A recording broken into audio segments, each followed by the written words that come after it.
First, partition the rectangle into 5 equal parts along its length and shade in one of the parts. Next, partition the rectangle into 4 equal parts and shade in one of the 4 parts.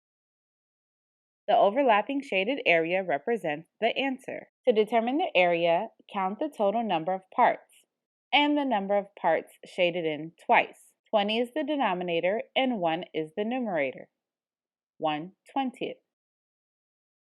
Let's confirm by multiplying across both fractions. 1/5 times 1/4. 1 times 1 equals 1.